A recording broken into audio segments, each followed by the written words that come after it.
منگول کی اسلام میں منتقلی۔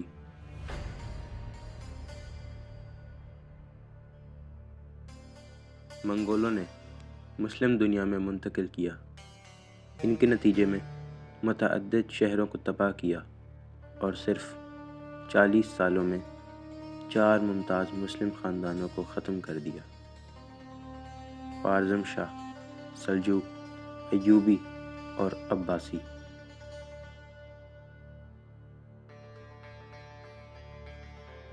1255 میں نئے منگول حکمران نے ہلاکو خان پر ایران اور بحیرہ روم کے درمیان تمام باقی ماندہ مسلم طاقتوں کو تباہ کرنے کا الزام لگایا، جس کے نتیجے میں منگول شام اور عراق میں گھوم رہے تھے اور 1258 میں بغداد کا سقوط ہوا۔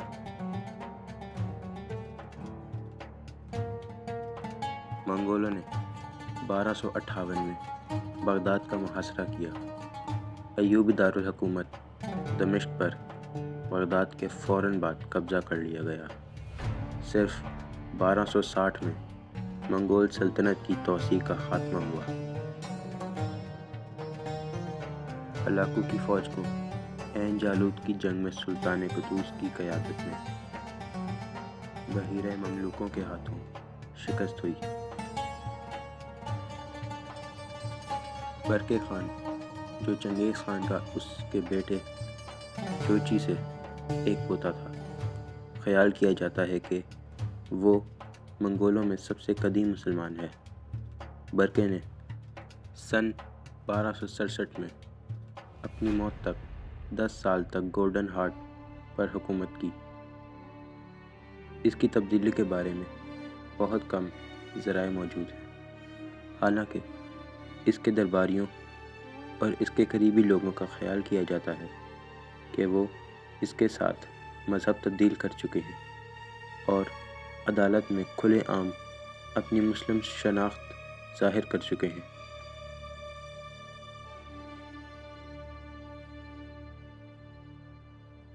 ایک منگول شہزادہ قرآن کا مطالعہ کر رہا تھا۔ راشد الدین کی جامع تواریخ کے روشن محتوطہ سے 14ویں صدی برقع کے جانشین تودے مونکے اور اوزبیک نے بھی اسلام قبول کیا، اس بات کو یقینی بتاتے ہوئے کہ مذہب گولڈن ہارٹ کی بنیاد سے جڑا ہوا تھا۔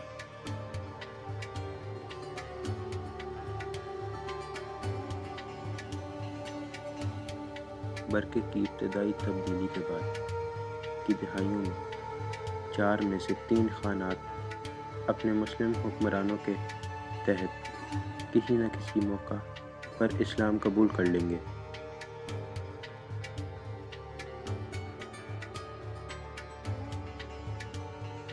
چغتائی خانیت اسلام قبول کرنے والا تیسرا تھا، حالانکہ اس نے کچھ عرصے کے لیے اپنی شناخت کو اپنی لپیٹ میں لے لیا۔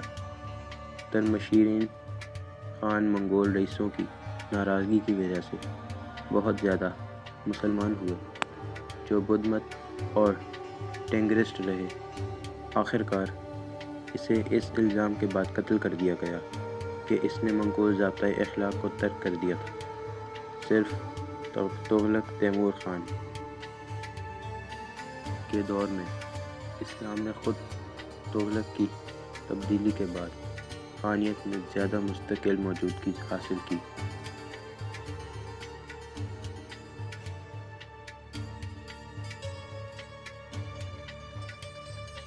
بعد میں 15ویں صدی میں چنگیز خان کا ایک اور اولاد اور چغتائی مسلم حکمران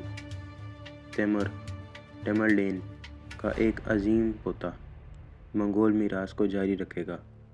ظہیر الدین بابر نے ہندوستان میں مغل سلطنت کی بنیاد رکھی۔ وہ اس کا پہلا شہنشاہ بن گیا جو دنیا کی بڑی ٹور کو منگول سلطنتوں میں سے آخری ہونا تھا۔